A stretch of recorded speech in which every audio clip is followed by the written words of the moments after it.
My name is Victoria Adams. I'm 33 years old, and I just discovered that my sister Jennifer used my dead husband's identity to fraudulently claim his $1.2 million life insurance payout, then bought herself a luxury mansion while my 2 young children and I struggled to afford basic groceries and faced the possibility of losing our home due to unpaid bills.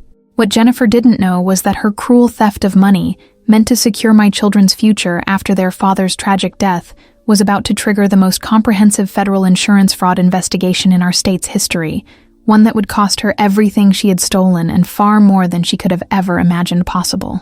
The morning that changed everything began like any other Tuesday since my husband Michael's sudden death from a massive heart attack 6 weeks earlier. I was sitting at our kitchen table, surrounded by medical bills, funeral expenses, and overdue notices, trying to figure out how to stretch our dwindling savings to cover another month of basic necessities for Emma, my 8-year-old daughter, and Tommy, my 5-year-old son, who still asked every morning when Daddy was coming home from his long trip. Michael's death had been completely unexpected. At 34, he had been healthy, active, and showed no signs of heart problems until the morning he collapsed at his construction job site and couldn't be revived despite paramedics' best efforts. The sudden loss of my partner, best friend, and the primary breadwinner for our family had left me emotionally devastated and financially desperate in ways I had never imagined possible. As a freelance graphic designer, my income was irregular and modest, sufficient to contribute to our household expenses when Michael was alive, but wholly inadequate to support our family alone. The medical bills from Michael's emergency treatment, combined with funeral costs that exceeded $15,000, had quickly depleted our emergency savings and left me facing impossible choices between paying the mortgage, buying groceries, and keeping our utilities connected. I had been putting off calling National Life Insurance Company about Michael's policy because dealing with insurance companies felt overwhelming while I was still processing grief and trying to maintain some semblance of normalcy for my children. But with our bank account showing less than $300 and several bills already past due, I knew I couldn't delay any longer the conversation that should provide the financial security Michael had worked so hard to ensure for his family. Michael had been meticulous about life insurance, understanding that his construction work carried inherent risks and wanting to guarantee that Emma and Tommy would be able to attend college and that I would have time to grieve without immediate financial pressure. He had purchased a $1.2 million term life insurance policy 2 years earlier, specifically designating me as the sole beneficiary with our children as contingent beneficiaries in case something happened to both of us. I remembered the night he had shown me the policy documents, explaining how the payout would pay off our mortgage, fund the children's education, and provide enough income replacement to allow me to focus on parenting during their formative years, rather than worrying about immediate financial survival. Promise me that if anything ever happens to me, you'll use this money to give Emma and Tommy the best life possible, he had said, making me promise to prioritize their future over any guilt about accepting life insurance money. That promise had sustained me through the darkest weeks following his death, knowing that while I had lost my soulmate and the children had lost their father, Michael's foresight would at least ensure that their material needs would be met and their educational dreams could still be fulfilled. The insurance payout wouldn't replace their father, but it would honor his dedication to providing for his family even after death. When I called National Life Insurance Company that Tuesday morning, I expected a straightforward conversation about claim procedures and timeline for payment. I had Michael's death certificate, our marriage certificate, and all the policy documentation ready to provide whatever information they needed to process the claim efficiently. "Good morning," I said when the customer service representative answered. "My name is Victoria Adams, and I need to file a claim for my husband Michael Adams's life insurance policy. He passed away 6 weeks ago from a heart attack, and I'm the designated beneficiary on his policy." "I'm sorry for your loss, Mrs. Adams," the representative replied with practiced sympathy. "Let me look up your husband's policy information. Can you provide me with the policy number and your husband's social security number for verification?" I provided the requested information while organizing the death certificate and other documents I expected to need for the claim process. But after several minutes of typing and apparent database searching, the representative's response was not what I had been prepared to hear. "Mrs.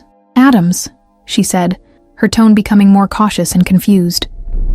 "I'm showing that a claim has already been filed and paid on this policy. The beneficiary payout of $1.2 million was processed and distributed 3 weeks ago to Mrs. Jennifer Adams, who provided documentation proving she was the legal widow and designated beneficiary." The words hit me like a physical blow, each syllable creating a new layer of confusion and growing horror as I tried to process what the representative was telling me.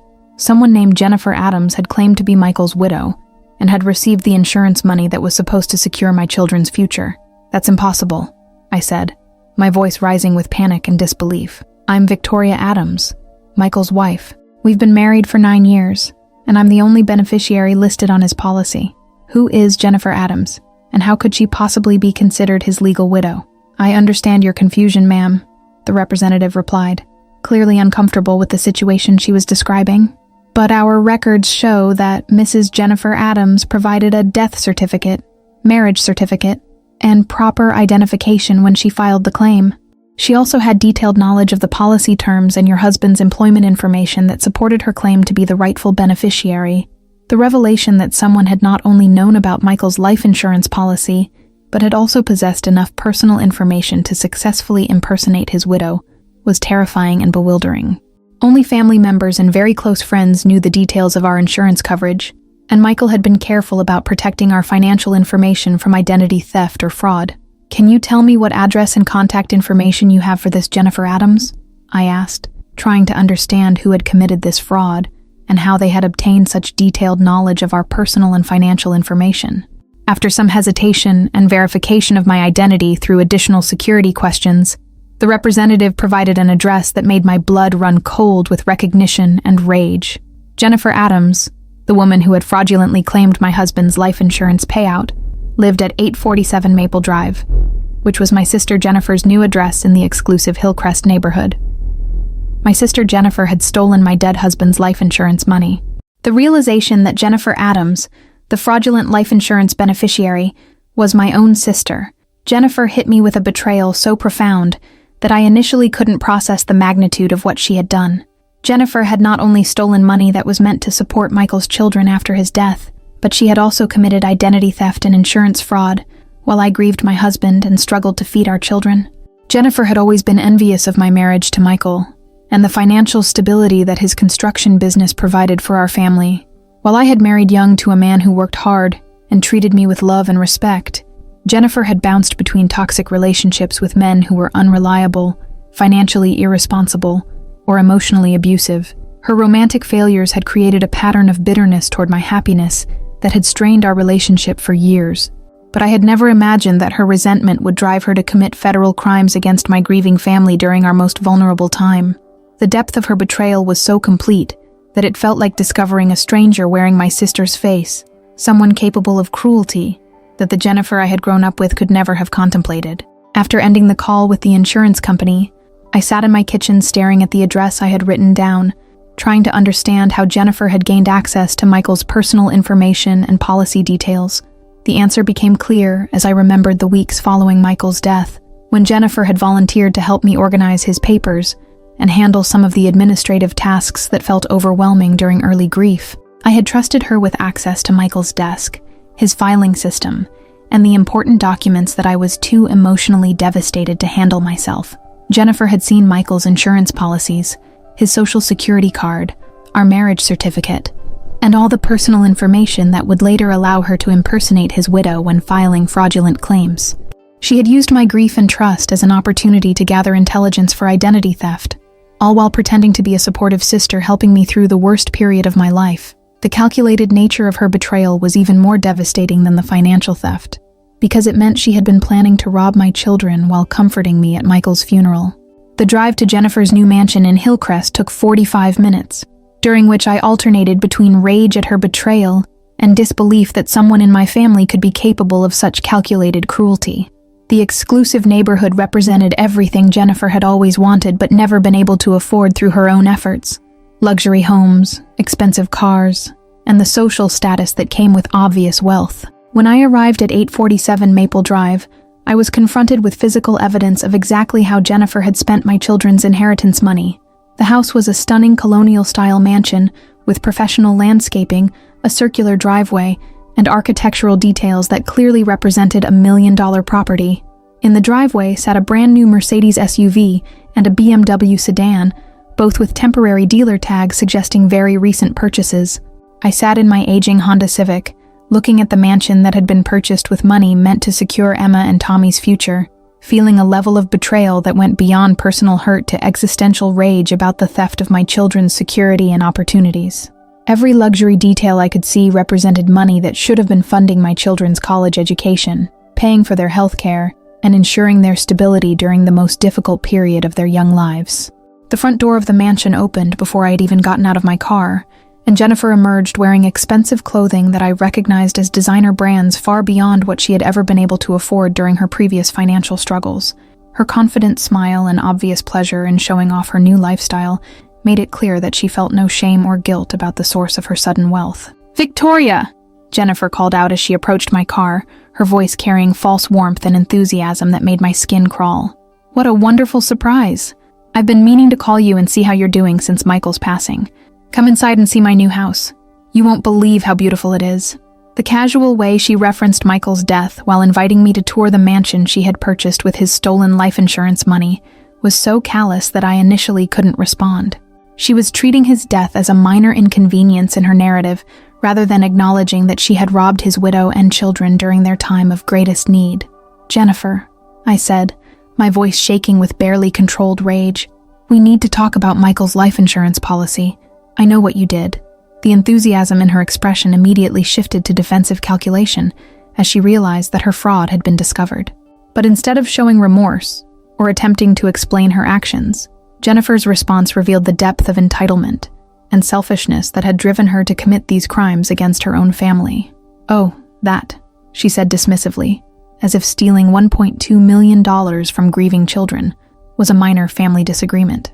"Victoria, you were so overwhelmed with grief and all those bills that I knew you'd never be able to handle the insurance process properly.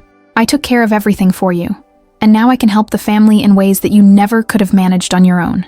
The reframing of identity theft and insurance fraud as family assistance was so morally backwards that it took my breath away. Jennifer was trying to convince me that stealing my children's inheritance had been an act of helpfulness rather than criminal betrayal. "You took care of everything for me?" I repeated, my voice rising as the full audacity of her lies became clear. "Jennifer, you committed fraud using Michael's identity. You stole money that was meant to support his children. You bought yourself a mansion while Emma and Tommy are eating generic cereal for dinner because I can't afford proper groceries."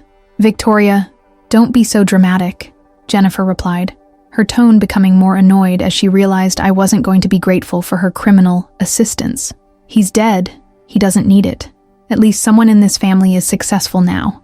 You should be happy that the money is being put to good use instead of just sitting in some bank account while you figure out what to do with your life. Have you ever heard someone you loved justify committing crimes against your children with such casual cruelty that you realized you had never really known them at all?" That's exactly what I experienced, as Jennifer explained why stealing from Michael's grieving family was actually beneficial for everyone involved. "Good use?" I asked, gesturing toward her mansion and luxury cars. "Jennifer, this money was supposed to pay for Emma's college education and Tommy's future. Michael worked himself to death to provide security for his children, and you stole their inheritance to buy yourself luxury items. Those kids will be fine," Jennifer said, waving dismissively toward my concerns about my children's welfare. "You'll figure out how to take care of them, just like everyone else does. But I finally have the opportunity to live the life I've always deserved, and I'm not going to let guilt about money from a dead man stop me from enjoying my success." The conversation continued for another 30 minutes, during which Jennifer became increasingly hostile and entitled about her theft, while showing no remorse for the impact her crimes were having on my children's future. She had convinced herself that Michael's death had created an opportunity for her advancement, rather than a tragedy that had devastated his family. As I drove home to my children, who were waiting for dinner that would consist of whatever inexpensive groceries I could afford on my remaining credit, I realized that Jennifer's betrayal had taught me something crucial about the difference between family members who love you and family members who exploit your vulnerabilities for their own benefit. But I also realized that her arrogant confidence about avoiding consequences for her crimes was about to be challenged by federal investigators who took insurance fraud very seriously, especially when it involved stealing from widows and orphaned children during their time of greatest need. The weeks following my confrontation with Jennifer about her theft of Michael's life insurance money were marked by a level of family betrayal that extended far beyond her original crimes, as our parents Martha and James Adams chose to support Jennifer's fraud while abandoning their widowed daughter and grieving grandchildren during the most difficult period of our lives. When I called my parents to explain what Jennifer had done and to seek their support in convincing her to return the stolen insurance money, their response revealed family dynamics and moral priorities that I had never fully understood, despite growing up in their household.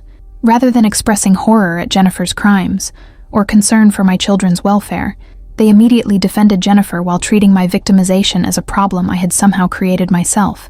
"Victoria, honey," my mother Martha said when I explained that Jennifer had used Michael's identity to steal our life insurance payout, "I think you might be confused about what happened. Jennifer told us that she inherited money from a distant relative, and she's been working very hard to improve her financial situation. It's not fair to accuse her of stealing just because you're struggling with money."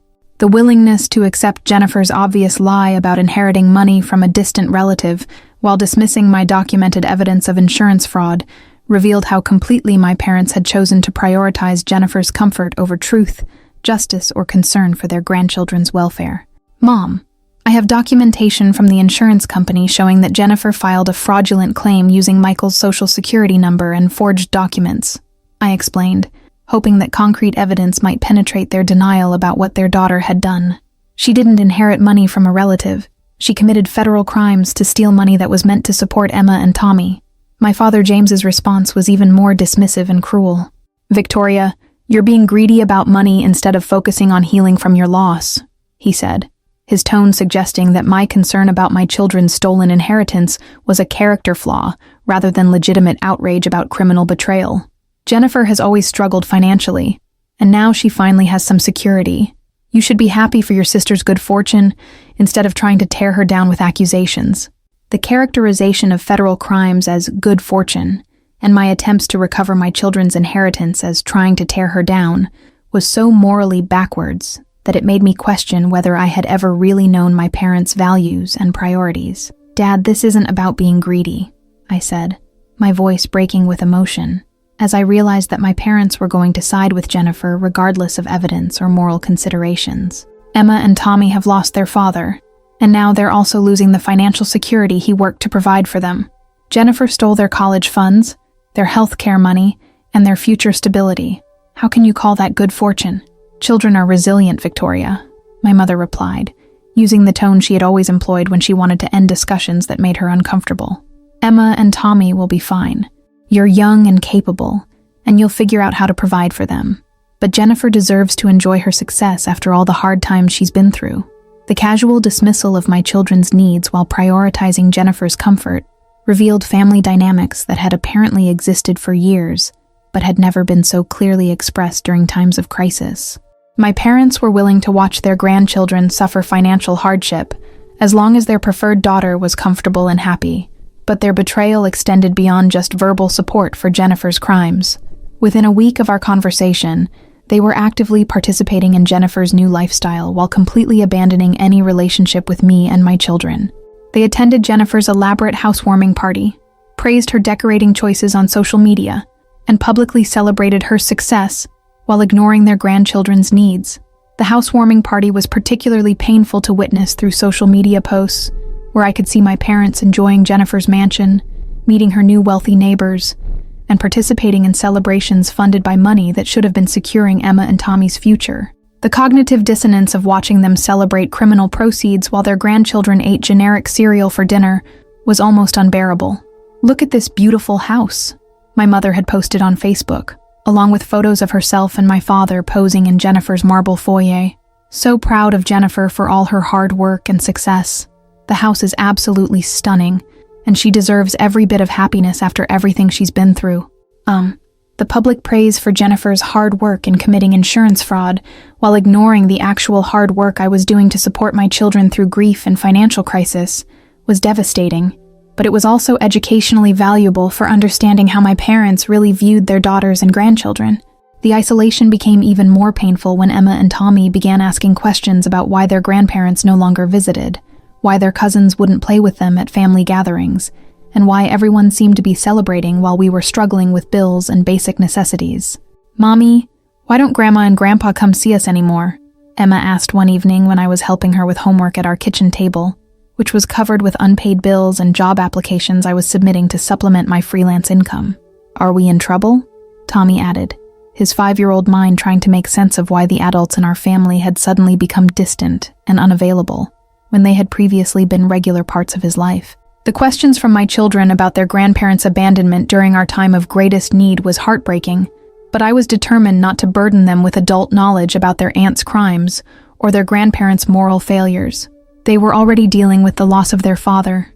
They didn't need to also process the reality that other family members had chosen Jennifer's stolen luxury over their welfare. Grandma and Grandpa are very busy right now, I told them, using the kind of protective dishonesty that parents employ to shield children from adult cruelty and dysfunction.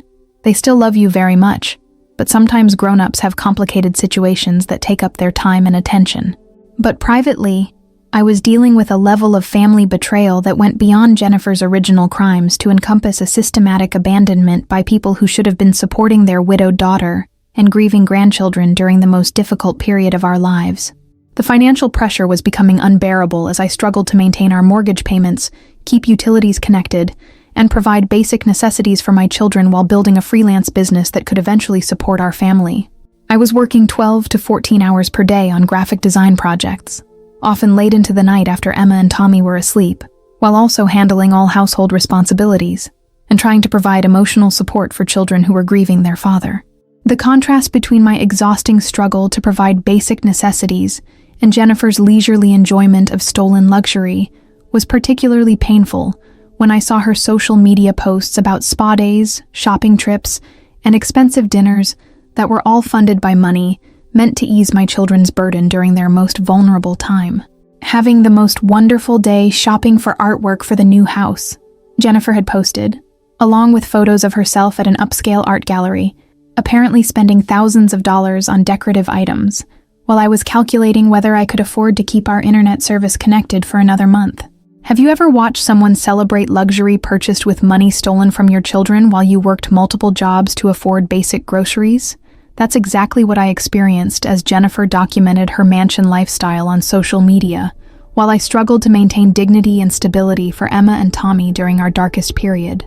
But as I worked late into the night on freelance projects that paid barely enough to cover our immediate expenses, I was also researching insurance fraud law and victim rights procedures that would ultimately transform my family's criminal betrayal into their education about federal law enforcement and the serious consequences of stealing from widows and children. The decision to pursue legal action against Jennifer's insurance fraud was driven not by revenge, but by my determination to secure Emma and Tommy's future, and to ensure that Michael's sacrifice and foresight would ultimately benefit his children as he had intended. My sister's crimes would have consequences that extended far beyond family embarrassment to include federal prosecution and comprehensive financial accountability. While my family celebrated Jennifer's stolen luxury and dismissed my children's suffering as problems I should solve independently, I was working with federal investigators who understood both the seriousness of insurance fraud and the special vulnerability of widows and children who are targeted by family members during their time of greatest grief and need. The legal expertise I was developing through research and consultation would soon teach my family that insurance fraud isn't a family financial arrangement that can be resolved through guilt and manipulation. It's a federal crime that carries serious consequences regardless of family relationships or personal justifications for criminal behavior. My investigation into Jennifer's insurance fraud began with careful documentation of her crimes and systematic research into federal laws governing life insurance fraud, identity theft, and the exploitation of grieving families by relatives who steal from vulnerable victims during times of crisis. As a graphic designer with strong research and organizational skills, I was able to approach this challenge methodically, despite being emotionally devastated by my family's betrayal. The first step was obtaining comprehensive documentation from National Life Insurance Company about exactly how Jennifer had managed to convince them she was Michael's legal widow, despite never having been married to him. The customer service representative I had initially spoken with connected me with their fraud investigation department, where I learned that Jennifer's scheme had been sophisticated and premeditated, rather than an impulsive crime of opportunity. Mrs. Adams, said Detective Linda Morrison from National Life's Special Investigations Unit, your sister provided remarkably detailed documentation to support her fraudulent claim. She had copies of your husband's death certificate, employment records, social security information, and even knowledge of his medical history that convinced our claims processor she was the legitimate beneficiary. The revelation that Jennifer had gathered such comprehensive personal information about Michael made it clear that her theft had been planned over an extended period, rather than being a spontaneous decision after learning about his death. She had systematically collected the intelligence necessary to impersonate his widow, probably during the weeks when she was supposedly helping me organize his papers and handle administrative tasks. She also provided what appeared to be a legitimate marriage certificate showing her marriage to Michael Adams. Detective Morrison continued, though we now understand that document was forged. The forgery was sophisticated enough to pass initial verification, which is why the claim was processed without additional investigation. The fact that Jennifer had created forged marriage documents revealed that her crimes extended beyond simple insurance fraud to include identity theft, document fraud, and potentially federal charges that carried more serious penalties than state-level insurance violations. Working with Detective Morrison, I began compiling evidence that would support both the insurance company's internal investigation and potential criminal prosecution by federal authorities. This evidence included timeline documentation of Jennifer's access to Michael's personal information, financial records showing her sudden acquisition of expensive assets immediately after the fraudulent insurance payout, and witness testimony from funeral home staff who could verify that I was Michael's actual widow. But the most crucial evidence came from my decision to record conversations with Jennifer about her crimes, hoping to document her admissions of guilt and her knowledge that she had committed fraud against Michael's legitimate beneficiaries. These recordings would prove essential in establishing criminal intent and consciousness of guilt that would make prosecution much more straightforward. The first recorded conversation took place when I visited Jennifer's mansion a second time, ostensibly to discuss family relationships, but actually to gather evidence of her criminal admissions. I used my phone's recording capability to document our entire conversation, during which Jennifer made several statements that clearly established her knowledge of wrongdoing and her deliberate decision to steal from my children. "Victoria, you have to understand that I saw an opportunity to finally have the life I've always deserved," Jennifer said during that recorded conversation, apparently believing that her honesty about her motivations would convince me to accept her theft. Michael was dead, and that money wasn't going to bring him back. At least this way, someone in our family is living well instead of just surviving paycheck to paycheck. The recorded admission that she had seen Michael's death as an opportunity to steal money that would improve her lifestyle was legally devastating, proving that her actions were calculating and premeditated rather than arising from confusion or emergency circumstances. "But Jennifer," I had replied, trying to get her to elaborate on her criminal methods while the phone recorded our conversation, "how were you able to convince the insurance company that you were married to Michael? You never had any relationship with him beyond being his sister-in-law." "It wasn't that difficult," Jennifer responded, clearly proud of her fraudulent scheme and apparently unaware that she was confessing to serious federal crimes. "I had access to all his personal information from when I was helping you after the funeral. I just had to create some paperwork showing that we were married and convince the insurance people that I was the widow instead of you." The casual way Jennifer described forging marriage documents and impersonating Michael's widow provided crucial evidence of criminal intent and detailed knowledge of her fraudulent activities. These recorded admissions would make it nearly impossible for her to claim innocence or ignorance about the legal implications of her actions. But Jennifer's recorded statements became even more incriminating as she continued explaining her rationale for stealing my children's inheritance money. "Besides, Victoria, you're young, and you'll figure out how to take care of Emma and Tommy. I'm getting older, and this was my chance to have security and comfort. Michael would have wanted his money to help family members who really needed it." The complete inversion of Michael's actual wishes and the casual dismissal of his children's needs in favor of Jennifer's comfort revealed the depth of her selfishness and her willingness to steal from grieving children to fund her lifestyle preferences. Multiple recorded conversations with Jennifer provided comprehensive evidence of her crimes, including specific details about how she had forged documents, impersonated Michael's widow, and used stolen money to purchase luxury items, while Michael's actual children struggled with basic necessities.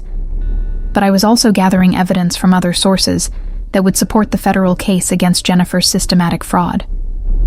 Bank records showed that she had received the $1.2 million insurance payout and had immediately begun purchasing expensive assets, including her mansion, luxury vehicles, jewelry, and artwork that clearly exceeded any legitimate income she had ever earned. Social media posts provided additional evidence of Jennifer's knowledge that her sudden wealth was suspicious and potentially criminal.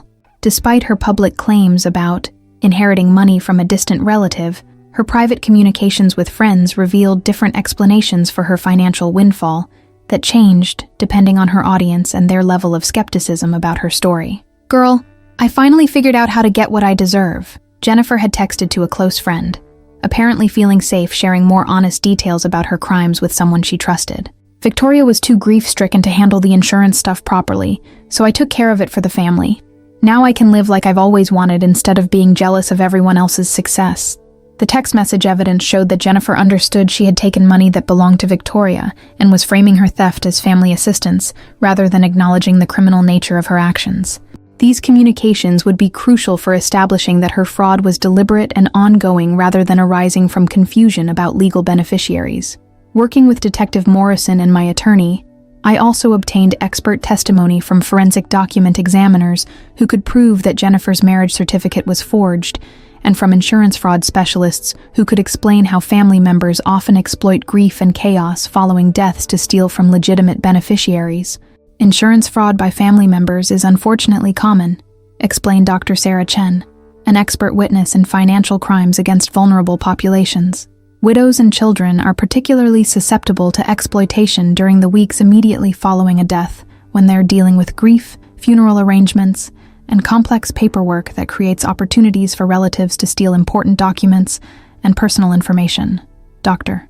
Chen's expertise would be valuable for helping prosecutors and juries understand that Jennifer's crimes were part of a recognized pattern of family financial abuse that targeted the most vulnerable victims during their time of greatest emotional distress and practical chaos.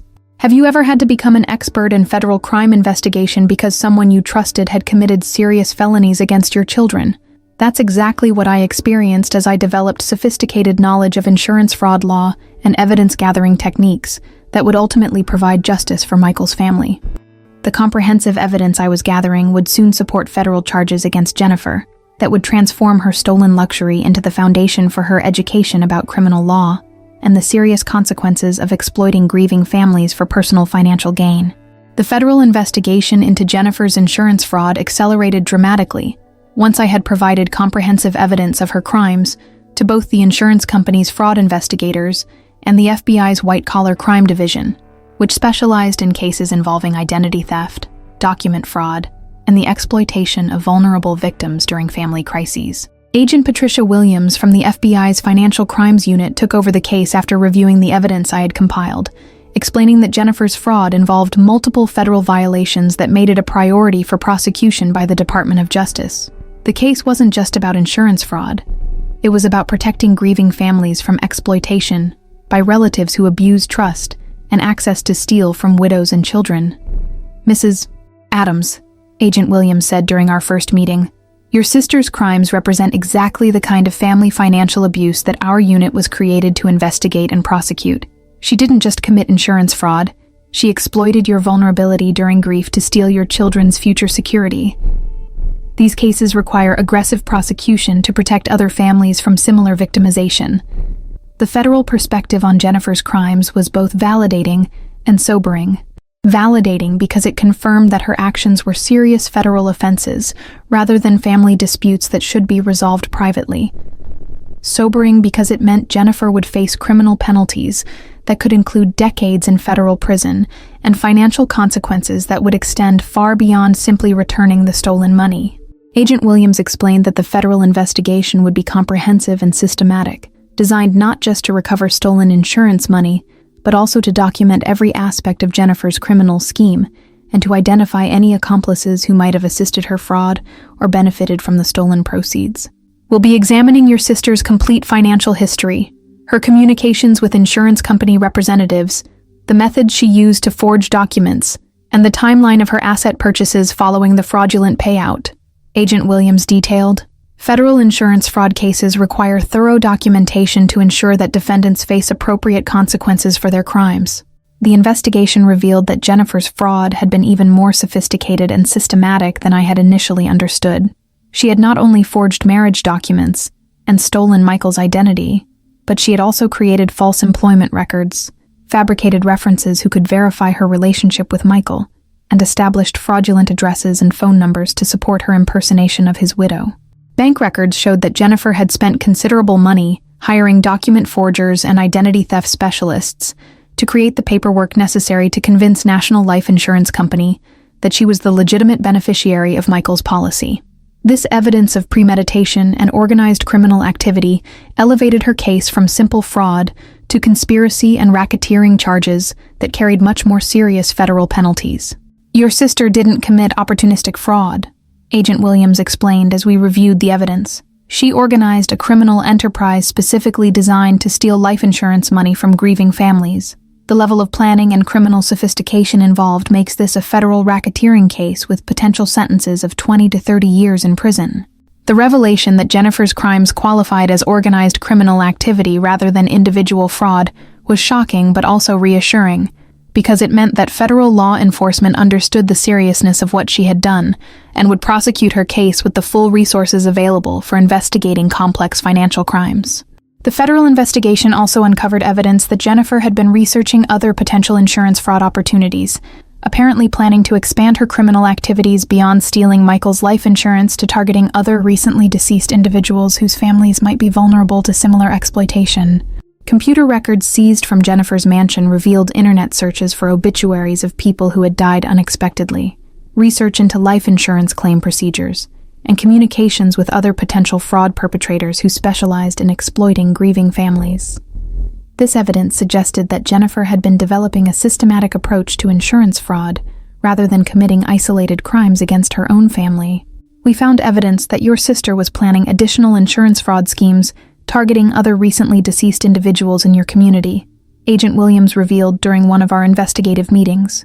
She had been monitoring obituaries and researching the financial circumstances of other widows who might be vulnerable to similar exploitation. The discovery that Jennifer had been planning to victimize other grieving families added another dimension of moral outrage to her crimes, while also supporting additional federal charges related to conspiracy and criminal enterprise that would increase her potential sentence significantly. But the most damaging evidence against Jennifer came from her continued spending of stolen insurance money, even after learning that her fraud had been discovered and was under federal investigation. Rather than attempting to return the money or cooperate with investigators, she accelerated her luxury purchases while attempting to hide assets that had been purchased with criminal proceeds. Financial surveillance revealed that Jennifer had purchased expensive jewelry, artwork, and luxury items after learning about the federal investigation, apparently believing that quickly converting stolen money into physical assets would somehow protect her wealth from government seizure. These actions constituted additional crimes related to money laundering and obstruction of justice that would further increase her criminal liability. Social media monitoring showed that Jennifer was also attempting to create false narratives about the source of her wealth, telling different stories to different audiences about how she had acquired her mansion and luxury lifestyle.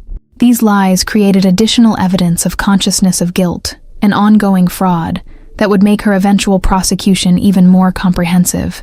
"Look at this beautiful vacation I'm taking," Jennifer had posted from an expensive resort in the Caribbean, apparently funded by additional spending of stolen insurance money. "So grateful for all the blessings in my life and the opportunities to finally live the way I've always dreamed."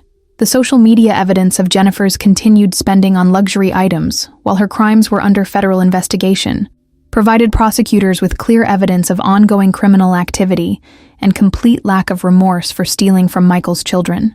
But perhaps the most infuriating aspect of Jennifer's behavior during the investigation was her attempt to recruit family members to provide false testimony about her relationship with Michael and to claim that she had legitimate reasons for believing she was entitled to his life insurance money. Recorded phone calls revealed that Jennifer had contacted several relatives asking them to lie to federal investigators about her supposed romantic relationship with Michael and to support her false claims that she had been his common-law wife or long-term partner. These attempts to suborn perjury added additional federal charges to her already serious criminal liability. "Jennifer called me asking if I would tell the FBI that she and Michael had been secretly dating before he married you," my cousin Lisa reported to investigators. "She wanted me to say that Michael had promised to leave you for her, and that she had a legitimate claim to be considered his widow. When I refused, she offered to pay me money from the insurance settlement. The attempts to recruit family members to commit perjury on her behalf demonstrated that Jennifer's crimes were ongoing and expanding, rather than being isolated incidents that had ended with the original insurance fraud. She was continuing to commit federal crimes while under investigation, making her case even more serious from a prosecution standpoint. As the federal investigation neared completion, Agent Williams explained that the evidence against Jennifer was comprehensive enough to support multiple federal charges that would result in significant prison time and complete financial accountability for her theft from Michael's children. We have documented evidence of insurance fraud, identity theft, document forgery, money laundering, conspiracy, obstruction of justice, and attempted witness tampering, Agent Williams summarized. Your sister will be facing federal charges that carry potential sentences of 25 to 30 years in prison, plus complete forfeiture of all assets purchased with stolen insurance money. Have you ever watched federal law enforcement build a case so comprehensive that it would deliver complete justice for crimes committed against your children? That's exactly what I experienced as Agent Williams prepared arrest warrants that would soon transform Jennifer's celebration of stolen luxury into her education about federal criminal law and its consequences. The timing of Jennifer's arrest had been carefully coordinated to occur during her mansion anniversary party, an event she had planned to celebrate 1 year of living in the house purchased with my children's stolen inheritance money. The mansion anniversary party that Jennifer had planned to celebrate her first year of living in luxury funded by stolen insurance money was scheduled for a Saturday evening in May, exactly 1 year after she had purchased her Hillcrest mansion with my children's inheritance. The event was intended as a grand celebration of her success and good fortune, with approximately 150 guests invited to admire her lifestyle and acknowledge her transformation from financial struggle to obvious wealth. I learned about the party through social media invitations that Jennifer had posted widely, apparently viewing the anniversary as an opportunity to solidify her social status and demonstrate that her sudden wealth was permanent rather than temporary. The invitation featured professional photographs of her mansion and described the event as celebrating 1 year of blessings and success in our beautiful home. The bitter irony of Jennifer celebrating her theft of Michael's life insurance money on the anniversary of her fraud was both painful and satisfying. Painful because it represented another public display of luxury purchased with money meant for Emma and Tommy's future. But satisfying because it would provide the perfect setting for federal agents to arrest her in front of everyone who had been admiring her criminal achievements. Agent Patricia Williams had coordinated the timing of Jennifer's arrest to coincide with her anniversary party, explaining that public arrests during celebrations of criminal proceeds sent powerful messages about federal law enforcement's commitment to prosecuting insurance fraud and protecting grieving families from exploitation. We want to execute the arrest when your sister is publicly celebrating her crimes, Agent Williams explained during our final planning meeting. This demonstrates that insurance fraud isn't a victimless financial crime. It's theft from grieving families that carries serious federal consequences, regardless of how criminals choose to spend stolen money. I would not be attending Jennifer's party, but I would be watching from across the street as federal agents served the arrest warrants that would finally deliver justice for Michael's children and accountability for the family members who had betrayed us during our time of greatest vulnerability. The afternoon of the anniversary party, I drove to the Hillcrest neighborhood and parked where I could observe Jennifer's mansion, while federal agents prepared to execute the arrest warrants they had been developing for months. The sight of the house that had been purchased with Emma and Tommy's college funds still filled me with rage, but it was now mixed with anticipation for the justice that was about to be delivered. The party was clearly elaborate and expensive, with valet parking, professional catering, and decorations that suggested Jennifer was sparing no expense in celebrating her year of living in stolen luxury. Guests arrived in expensive cars and elegant clothing, apparently impressed by Jennifer's obvious wealth and social status within the exclusive neighborhood. I could see Jennifer through the mansion's large windows, wearing what appeared to be designer clothing and expensive jewelry, while playing the role of gracious hostess to people who had no idea that everything they were admiring had been purchased with money stolen from a dead man's children. Her confident smile and obvious enjoyment of the attention was infuriating, but also poetic, because it would make her arrest even more dramatic and educational. At 8:30 p.m., just as the party was reaching its peak, with Jennifer preparing to make a toast about her incredible year of blessings and success, 4 black SUVs with federal plates pulled up to her circular driveway. Agent Williams led a team of 6 federal agents who were prepared to arrest Jennifer and execute search warrants that would begin the process of seizing all assets purchased with stolen insurance money. I watched from my car as federal agents approached the mansion's front door, knowing that the next few minutes would permanently change Jennifer's understanding of the consequences for insurance fraud and family financial abuse. The anniversary party that was supposed to celebrate her criminal success was about to become her introduction to federal law enforcement and criminal accountability. The front door opened to reveal Jennifer herself, clearly expecting late-arriving party guests rather than FBI agents with arrest warrants. Her expression shifted from welcoming hostess to shocked confusion as Agent Williams displayed her federal credentials and announced the purpose of their visit.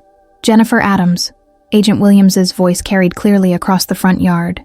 "You are under arrest for federal insurance fraud, identity theft, money laundering, and conspiracy. You have the right to remain silent. Anything you say can and will be used against you in a court of law." The formal reading of federal charges caused immediate chaos inside the mansion, as party guests realized that their hostess was being arrested for serious crimes, and that everything they had been admiring represented the proceeds of federal fraud. The celebration of Jennifer's success was instantly transformed into a crime scene where federal agents were documenting evidence and seizing stolen assets.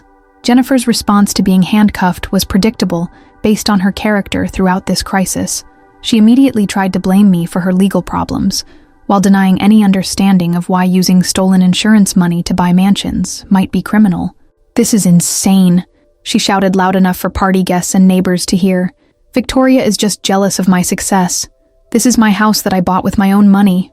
"Ms. Adams," Agent Williams replied professionally, "you purchased this house with $1.2 million that you fraudulently obtained by impersonating the widow of Michael Adams and forging documents to steal life insurance money designated for his legitimate beneficiaries. That constitutes multiple federal crimes carrying sentences of 25 to 30 years in prison."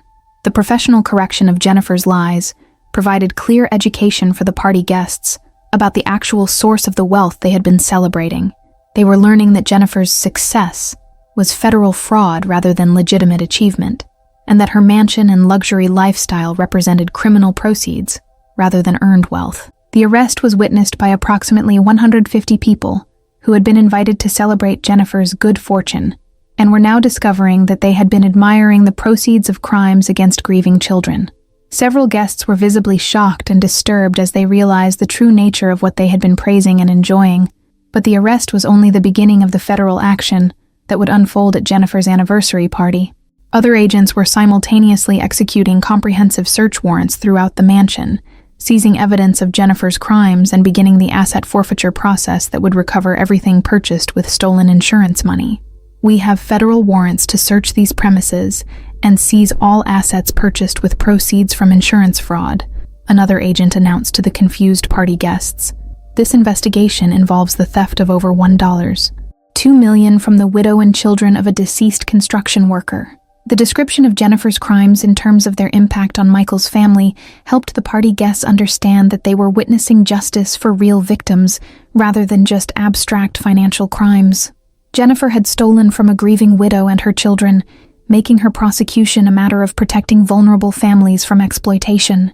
The search warrant execution revealed additional evidence of Jennifer's ongoing criminal activity, including false documents she had created to hide the source of her wealth, communications with other potential fraud conspirators, and research into additional insurance fraud opportunities targeting other recently deceased individuals. "We're finding evidence that the defendant was planning additional insurance fraud schemes targeting other grieving families in this community," Agent Williams announced as evidence was being collected. "This appears to be organized criminal activity rather than isolated fraud involving the defendant's own family." The revelation that Jennifer had been planning to victimize other widows and children added another dimension of community concern to her arrest, as party guests realized that she had been researching ways to exploit their neighbors and friends who might face similar tragedies. My parents, Martha and James Adams, were among the party guests, and they were arrested as accessories to Jennifer's fraud after investigators discovered evidence that they had helped her create false documentation and had received expensive gifts purchased with stolen insurance money. Their shocked expressions as they were handcuffed revealed that they had never considered that supporting Jennifer's crimes might make them criminally liable as well. "Martha Adams and James Adams," another federal agent announced, You are under arrest for conspiracy to commit insurance fraud and receiving stolen property. You have the right to remain silent." The arrest of my parents for their role in supporting Jennifer's fraud was both satisfying and sad. Satisfying because it demonstrated that federal law enforcement understood the comprehensive nature of the family conspiracy against Michael's children, but sad because it meant that my children had lost both their financial security and their extended family relationships due to criminal behavior by people who should have protected them. Have you ever watched federal justice unfold at a party where criminals were celebrating their crimes against your family? That's exactly what I experienced as Jennifer's anniversary celebration became the scene of arrests that would finally deliver accountability for the theft of my children's inheritance and security. The party guests who had been admiring Jennifer's criminal lifestyle were now witnessing the federal consequences of insurance fraud and learning that celebrating stolen wealth ultimately leads to comprehensive legal accountability and loss of everything obtained through criminal activity. The comprehensive federal prosecution of Jennifer and my parents for their insurance fraud conspiracy unfolded over the following year, with a thoroughness and precision that completely vindicated my decision to cooperate with investigators rather than accepting my family's theft of Michael's life insurance money, meant to secure Emma and Tommy's future after their father's tragic death. The criminal trial attracted significant media attention because of the unusual circumstances involving family members who had conspired to steal from grieving children, the substantial amount of money involved, and the federal government's commitment to prosecuting insurance fraud cases that exploited vulnerable families during times of crisis and loss. Family members sentenced for stealing $2 million from dead father's children was the headline that appeared in our local newspaper, along with detailed coverage of the insurance fraud case and its implications for protecting grieving families from exploitation by relatives who abuse trust and access to commit federal crimes. The evidence against Jennifer was so overwhelming that her defense attorneys advised her to accept a plea agreement rather than proceed to trial, but she refused to acknowledge the seriousness of her crimes until confronted with the certainty of conviction and decades in federal prison. Her recorded admissions, social media documentation of luxury purchases, and comprehensive financial records made any defense strategy impossible. The defendant's own statements provide unambiguous evidence of deliberate insurance fraud, identity theft, and money laundering, Prosecutor Michael Davidson explained during Jennifer's sentencing hearing. She systematically exploited her sister's grief to steal information necessary for committing federal crimes, then used the stolen money to purchase luxury items while the victim's children struggled with basic necessities. Jennifer was convicted on all federal charges, including insurance fraud, identity theft, document forgery, money laundering, conspiracy, and obstruction of justice. Her sentence included 22 years in federal prison, complete forfeiture of all assets purchased with stolen insurance money, and mandatory restitution that would continue long after her eventual release from custody. The federal judge's statement during sentencing reflected the moral outrage that Jennifer's crimes had generated throughout the legal system. "Ms. Adams, you committed unconscionable crimes against your own family during their time of greatest vulnerability. You stole the future security of children who had already lost their father, and you showed no remorse for the harm you caused while living in luxury purchased with money meant for their education and welfare." My parents were convicted as accessories to insurance fraud and conspiracy, receiving sentences of 7 years each in federal prison, plus mandatory restitution and supervised probation.